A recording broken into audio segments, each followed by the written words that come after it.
사도행전 17장 16절에서 22절 말씀 교독해서 읽겠습니다. 제가 먼저 읽겠습니다. 바울이 아덴에서 그들을 기다리다가 그 성에 우상이 가득한 것을 보고 마음에 격분하여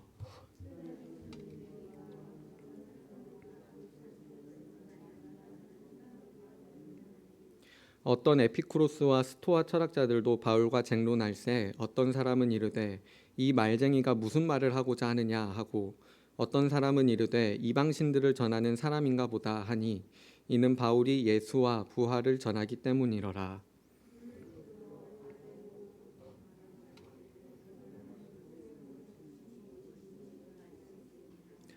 내가 어떤 이상한 것을 우리 귀에 들려주니 그 무슨 뜻인지 알고자 하노라 하니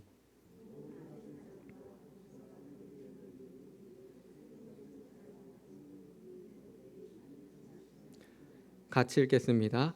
바울이 아레오바고 가운데 서서 말하되 아덴 사람들아 너희를 보니 범사에 종교심이 많도다. 아멘. 네, 오늘은 바울의 분노라는 제목으로 말씀을 전하도록 하겠습니다. 네, 사랑하는 성도 여러분, 성경을 읽다 보면 우상을 숭배하지 말라는 말씀을 참 많이 만나게 됩니다. 여러분은 그런 말씀을 보거나 또 우상을 숭배하지 말라는 설교를 들으시면 어떤 생각이 드십니까? 솔직히 말해서 이렇게 수요 예배까지 드리시는 분들은 믿음도 좋으시고 신앙심도 많으신 분들이기 때문에 보통 하나님 말고 다른 신을 섬긴다는 생각은 상상도 하지 못할 일로 여깁니다. 그래서 우상을 숭배하지 말라는 말씀은 우리에게 큰 감흥을 주지를 못합니다. 물론 우상을 숭배하면 안 된다는 건 정말 맞는 말이고 그런 설교는 정말 좋은 설교고 중요한 말씀이지만 그건 너무 당연한 일이기 때문에 또 우리는 그런 짓을 할 생각도 하지 않기 때문에 우리에게 필요한 말씀처럼 여겨지지는 않습니다. 게다가 우리가 살고 있는 현대사회를 생각하면 더욱더 그렇습니다. 옛날에는 미신도 많고 애니미즘, 토테미즘 막 이런 것들이 우리의 사고를 지배하고 있었지만 가나안 땅에서는 바알과 아세라도 섬기고 우리나라에서는 소원이 있으면 물 떠놓고 나무 밑에서 기도도 하고 제사를 잘못 지내면 큰일 나는 줄 알고 문지방을 밟으면 안 되는 줄 알고 그렇게 살아왔었지만 오늘날에는 어떻습니까? 우상에 절하는 사람은커녕 우상 자체도 보기가 힘든 세상입니다. 우리가 사는 세상에서는 우상을 보기가 힘들고 저 산에 올라가야 그런 것들을 볼 수 있습니다. 오늘날 사람들은 막연한 기대나 미신보다는 오히려 무엇이든지 계산하면서 합리적이고 실용적인 것을 추구합니다. 소원이 있으면 물 떠놓고 비는 게 아니라 그 시간에 더 공부하거나 더 열심히 일을 해야 된다고 생각하고 미신을 쫓아갈 시간이 있으면 그 시간에 돈을 더 벌어야 된다고 생각합니다. 코로나 때문에 제사를 못 지냈는데 제사를 안 지내도 꽤 괜찮고 또 편하니까 제사를 안 지내는 집안도 많이 생기기 시작했습니다. 이런 현대사회 그리고 다른 종교를 섬길, 다른 종교를 쫓아갈 생각은 전혀 하지도 않는 우리들에게 우상 숭배를 금하는 말씀은 도대체 무슨 의미가 있겠습니까?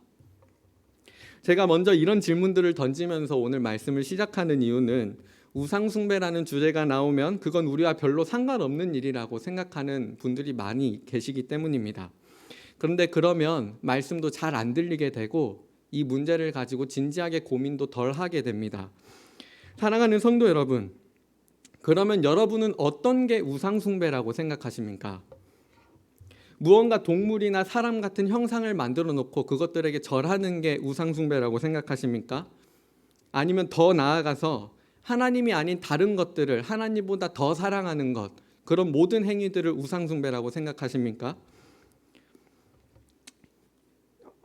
그리고 오늘날 우리 그리스도인들에게는 이 현대사회를 살아가는 그리스도인들에게는 우상 숭배가 무슨 의미가 있겠습니까? 우상 숭배는 더 많은 의미를 담고 있는 것입니까? 오늘 함께 말씀을 살펴보면서 이런 질문들에 대한 답을 찾아가 보기를 원합니다. 이 시간 성령의 조명하심 속에서 말씀을 살펴볼 때 하나님의 마음을 더욱 알아가고 하나님의 말씀의 의미를 깨달으며 바울과 같은 거룩한 마음을 가지게 되는 그런 귀한 시간이 되기를 바랍니다. 오늘 사도 바울은 유럽을 열심히 돌아다니면서 전도하는 중에 데살로니가와 베레아를 지나 아덴이라는 곳에 이르렀습니다. 사도 바울이 다른 사람들보다 이 아덴에 먼저 도착했기 때문에 이 아덴이라는 곳에서 기다리면서 동역자인 실라와 디모데를 기다리고 있었습니다. 이 아덴이라는 도시는 오늘날의 아테네입니다. 그리스의 아테네입니다. 성경에 아덴이라고 번역이 되었습니다. 바울이 먼저 아테네에 도착해서 아덴을 돌아보면서 무언가 특별한 감정을 느낍니다. 이 감정은 다른 곳에서는 못 느꼈던 그런 감정입니다. 본문 16절을 보시기 바랍니다. 16절이 이렇게 얘기합니다. 바울이 아덴에서 그들을 기다리다가 그 성에 우상이 가득한 것을 보고 마음에 격분하여. 아멘. 바울이 아테네에 우상이 가득한 것을 보고 격분했다고 합니다.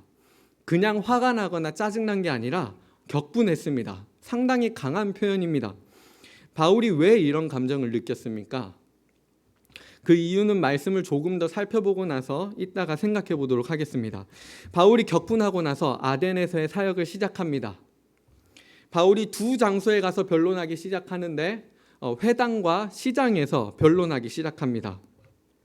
경건한 사람들이 모이는 회당에서도 또 다양한 사람들이 모이는 회당 장터에서도 유대인, 헬라인, 에피쿠로스 철학자, 스토아 철학자 할 것 없이 예수와 부활을 전하기 시작합니다. 아테네 사람들이 바울의 말을 잘 들어보니까 뭔가 새로운 종교 같은 겁니다. 그래서 바울을 아레오바고라는 곳으로 데려가기로 했습니다. 아레오바고는 법정이나 원로회 같은 곳으로 새로운 철학이나 사상을 검증하는 일도 했던 곳입니다. 바울도 거기서 검증을 받아야 합니다. 왜 그렇습니까? 한 도시가 새로운 사상이나 철학을 그냥 마구마구 받아들일 수는 없기 때문입니다. 당시 로마 제국은 다신교 사회였습니다. 넓은 영토를 정복한 로마는 제국을 다스리면서 사람들의 종교의 자유를, 종교적 다양성을 인정해 주었습니다. 마치 우리가 사는 오늘날 사회처럼 말입니다. 우리 사회가 기독교도 인정해주고 불교도 인정해주고 다양한 종교를 인정해 주는 것처럼 로마 사회도 그렇게 인정해 줬습니다. 양심의 자유도 있고 신앙의 자유도 있고 표현의 자유도 있는 겁니다. 그래서 심지어는 이단이라고 해도 법을 어기는 게 아니라면 국가가 나서서 그 종교는 믿으면 안 된다, 저 종교를 따라가서는 안 된다 얘기할 수가 없습니다. 그렇게 말하기가 어렵습니다. 그러다 보니 사람들이 이단에 큰 피해를 입기도 합니다. 여러분은 이단을 만나본 적이 있으십니까? 이단이나 사교에 빠지면 사람들의 사고나 행동이 상상을 초월합니다. 왜 그러냐면 그 사람들은 하나님에 대한 신앙만 인정하지 이성이나 양심이나 사고 같은 부분을 잘 인정하지 않기 때문입니다. 사실 따지고 보면 이성이나 상식 같은 것도 하나님께서 우리에게 허락하신, 사람에게 허락하신 중요한 영역입니다. 그런데 이걸 빼버리니까 그 다음에 나타나는 행동들이 비합리적인 행동들이 되는 겁니다. 이단이나 이런 사람들은 정말 얼핏 보면 믿음이 아주 좋아 보입니다. 신앙심이 정말 좋아 보입니다. 그런데 나타나는 결과는 매우 파괴적입니다. 신앙이라는 이유로 말씀을 이리저리 끼워 맞추면서 부모를 버리고 가족을 버리게 만듭니다. 이런 이단에 대안해서 교회는 어떻게 대처해야 하겠습니까? 여러 가지 방법이 있지만 교회를 보호하는 가장 효과적인 방법은 교리를 가르치는 것입니다. 교리는 설명하기가 어렵습니다. 들을 때도 이것은 재미가 없고 또 듣기 힘들 때도 많이 있습니다. 그렇지만 교리가 없으면 성경을 자기 마음대로 해석해서 상상을 초월하는 일들을 해낼 수 있습니다. 여러분들도 한번 생각해 보셨으면 좋겠습니다. 사실 이단이 나타나기 전에는 교리의 중요성을 모르고 살아갑니다. 그러나 이런 비진리들이 딱 나타나면 진리 위에 서 있는 게 중요하구나라는 걸 느끼게 됩니다. 그래서 교회 역사를 보면 이단들이 힘을 얻거나 많이 활동하거나 득세할 때 이단들에 대항하면서 교회가 교리를 정리해 나가고 발전시켜 나갔습니다. 사도 바울도 아테네에서 예수와 부활을 가르치고 있습니다. 아테네 사람들은 새로운 것에 관심이 많은 사람들이었지만 그렇다고 아무 생각이나 받아들이는 사람은 아니었기 때문에 그것을 검증하려고 했습니다. 아까 말씀드렸던 것처럼 말입니다. 나쁜 철학이나 종교는 사회에 해악을 끼칠 수 있기 때문에 아레오바고라는 곳으로 바울을 데려가서 이를 점검하고자 합니다. 그래서 바울이 지금 아레오바고로 예수와 부활을 변증하기 위해 가고 있습니다. 여기까지가 오늘 본문의 줄거리입니다. 이 아덴에서의 이야기에서 가장 눈에 띄는 건 바울이 격분했다는 내용입니다. 바울이 격분합니다. 뭐 때문에 격분하냐면 아테네 성에 우상이 가득한 것을 보고 격분합니다. 이 모습이 특별하게 여겨지지 않을 수도 있습니다. 믿음이 좋은 사람이라면, 그리고 그게 사도 바울이라면 당연히 그런 모습들을 보고 격분할 수도 있지 않겠습니까? 그런데 조금만 생각해 보면 이 반응은 평범한 반응은 아닙니다. 일반적인 반응이 아닙니다. 당시 아테네는 문화의 중심지였고 철학의 중심지였습니다. 우리가 아는 유명한 철학자들도 다 여기에서 활동했습니다. 소크라테스나 플라톤 같은 철학자들도 다 활동지가 아테네였습니다. 플라톤은 학문을 가르치기 위해 아카데메이아라는 걸 세웠는데 그 아카데메이아도 이 아테네에 있었습니다. 학문만 꽃피운 게 아니라 멋진 건축물도 많습니다. 유네스코에서 첫 번째로 지정한 세계문화유산 1호도 이 아테네에 있습니다. 파르테논 신전이 바로 여기에 있습니다.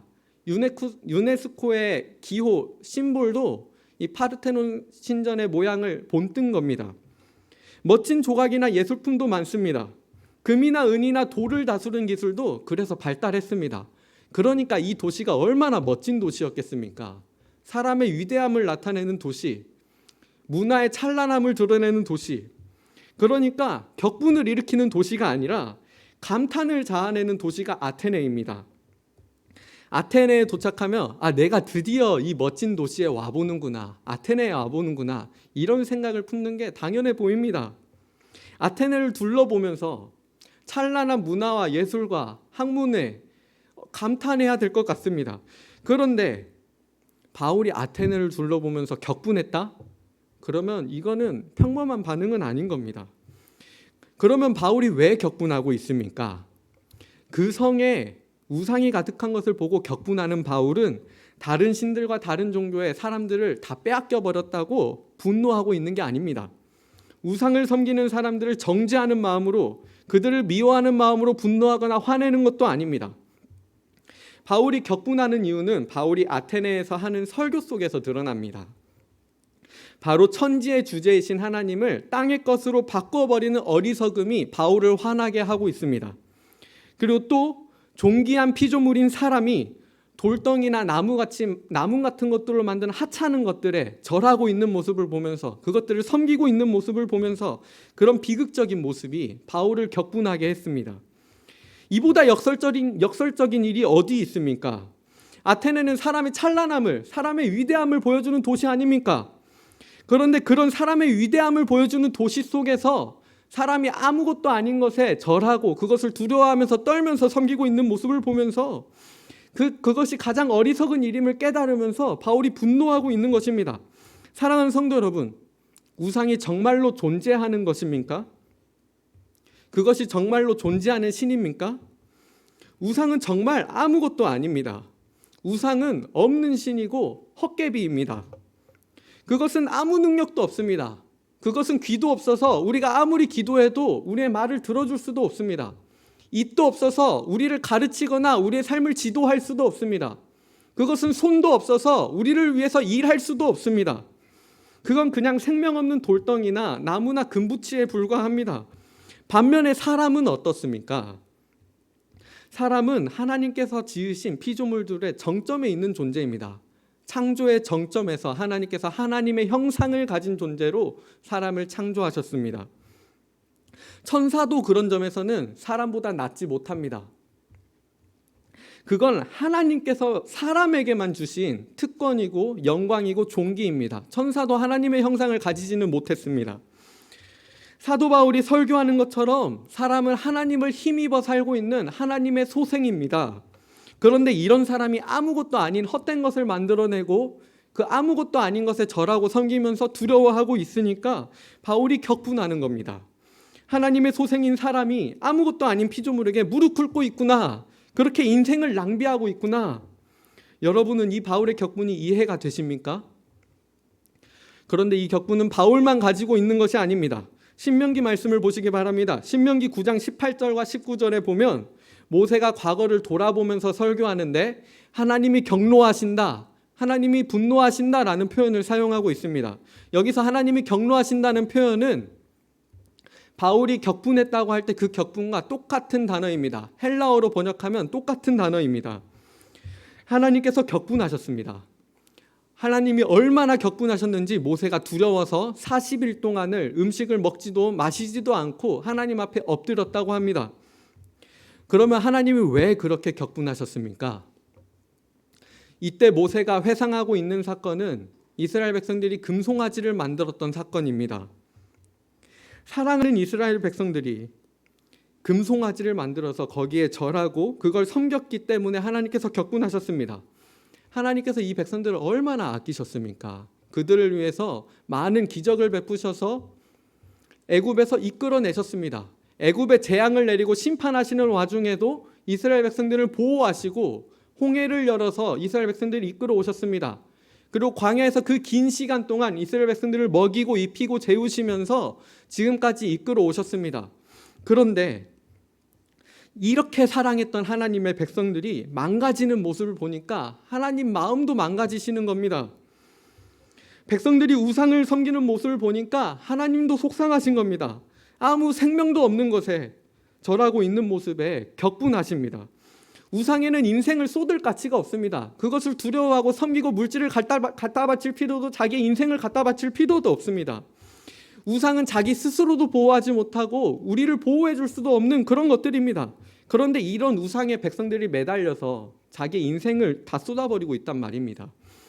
여러분은 혹시 어거스틴이라는 이름을 들어보셨습니까? 어거스틴이 쓴 책 중에 하나님의 도성이라는 책이 있는데 거기에 한 가지 재밌는 얘기가 있습니다. 옛날 그리스의 트로이라는 도시가 멸망을 했는데 멸망하고 나서 사람들이 그 이유에 대해서 쑥덕쑥덕거렸습니다. 미네르바 신상이 트로이를 지켜주고 있었는데 트로이가 이 미네르바 신상을 잃어버리고 나니까 이 트로이가 멸망한 거다. 트로이가 미네르바 신상을 잃어버렸기 때문에 트로이가 멸망했다라고 사람들이 수군거리고 있습니다. 그 미네르바는 여러분이 그리스 신화의 아테나라는 신을 들어보셨을 텐데 그 신과 동일한 신입니다. 지혜의 여신입니다. 그런데 어거스틴이 하나님의 도성이라는 책에서 이 사건을 두고 얘기합니다. 트로이는 미네르바 우상을 잃어버렸기 때문에 멸망한 것이 아니다. 왜 그렇습니까? 사실 트로이는 미네르바 신상을 잃어버리기 전에 먼저 잃어버렸던 것이 있습니다.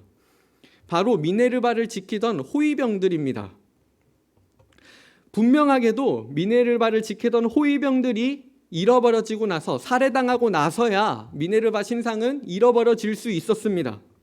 도난당할 수 있었습니다. 분명하게도 사실은 미네르바 신상이 사람들을 지켜주고 있었던 게 아니라 사람들이 그 미네르바 신상을 지켜주고 있었던 겁니다. 미네르바 신상은 정말 아무것도 아닙니다. 그건 돌덩이나 나무나 금붙이에 불과합니다. 그걸 섬길 이유가 무엇이 있습니까? 이 미네르바 신상은 약속합니다. 니네들이 나를 잘 섬기면 우리가 이 나라를 번영시켜줄게. 이 나라를 보호해줄게. 이 트로이라는 도시를 잘 지켜줄게. 약속합니다. 너에게 돈도 주고 명예도 주고 부귀도 줄게. 나를 잘 섬기거라 라고 미네르바 신상이 약속합니다. 그러나 그것은 아무 능력도 없습니다. 그건 심지어 자기를 지키는 사람들도 보호해 줄 수 없었습니다. 이스라엘 백성들의 모습도 똑같습니다. 아무것도 아닌 금붙이에 절하고 있습니다. 자기들이 만들어낸 것에 절하면서 인생을 낭비하고 있습니다. 마치 트로이 백성들이 그 미네르바 신상을 지키기 위해 시간을 쓰고 자기의 노력을 들이고 심지어는 자기의 생명을 바치면서까지 그 신상을 지키면서 그렇게 인생을 허비했던 것처럼 말입니다. 사랑하는 성도 여러분, 우상이 이렇게 정말 아무것도 아니라면, 실제로 있지도 않는 거라면 하나님은 왜 그렇게 우상을 싫어하십니까? 답을 드리자면 이렇습니다. 하나님께서는 하나님의 영광을 따라 영광스럽게 창조한 사랑하는 백성들이 헛되고 아무런 가치 없는 것 앞에서 두려워하면서 머리를 조아리고 자신을 허비하는 것을 못 참으시기 때문입니다.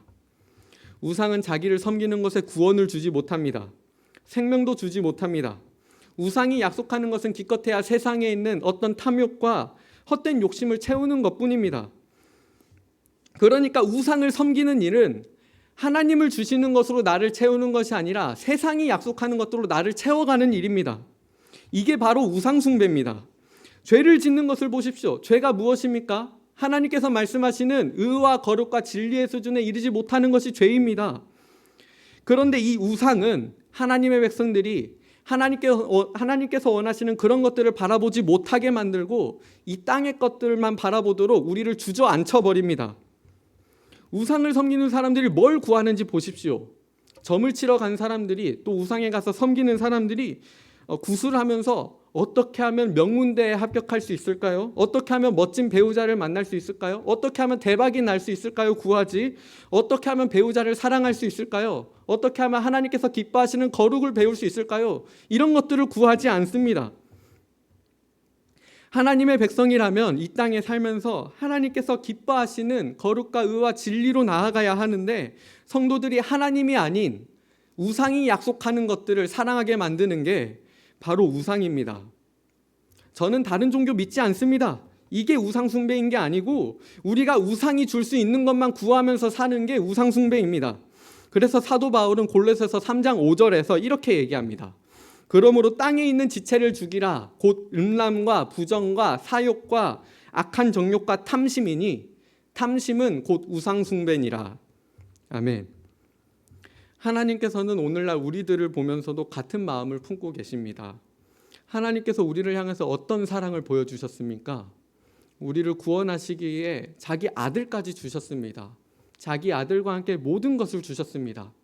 그렇게 모든 것을 다 주셔서 사랑했던 이 백성들이 인생을 다른 곳에 허비하고 있는 모습을 보면서 하나님께서 격분하십니다. 세상의 헛된 것들을 구하면서 우상이 약속하는 것들만 구하면서 자기의 인생을 채워가고 있을 때 하나님께서는 경노하십니다. 사도 바울도 마찬가지입니다. 사람들이 썩어지지 아니하는 하나님의 영광을 썩어질 피조물의 모습으로 바꿔나가고 있을 때, 그러면서 하늘을 바라보지 못하고 하늘의 것을 바라보지 못하고 땅에 있는 것들에만 자기를 침잠시켜 나가고 있을 때 이 사도 바울도 분노합니다. 그것을 보면서 안타까워합니다. 이것이 오늘도 우리가 품어야 하는 하나님의 마음입니다. 사랑하는 성도 여러분, 이 세상에 있는 헛된 것에 인생을 낭비하는 사람이 되지 마시기를 바랍니다. 구원과 생명을 줄 수 없는 것으로 인생을 채우는 게 아니라 하나님과 사람을 사랑함으로 인생을 채워가시는 복된 성도들 되시기를 바랍니다. 우리가 채워가야 할 것은 음란과 부적과 사욕과 악한 정욕과 탐심이 아닙니다. 하나님께서는 우리가 무엇을 더해가야 하는지 분명하게 알려주셨습니다. 사도 베드로가 그래서 자기가 쓴 편지에서 이렇게 얘기합니다.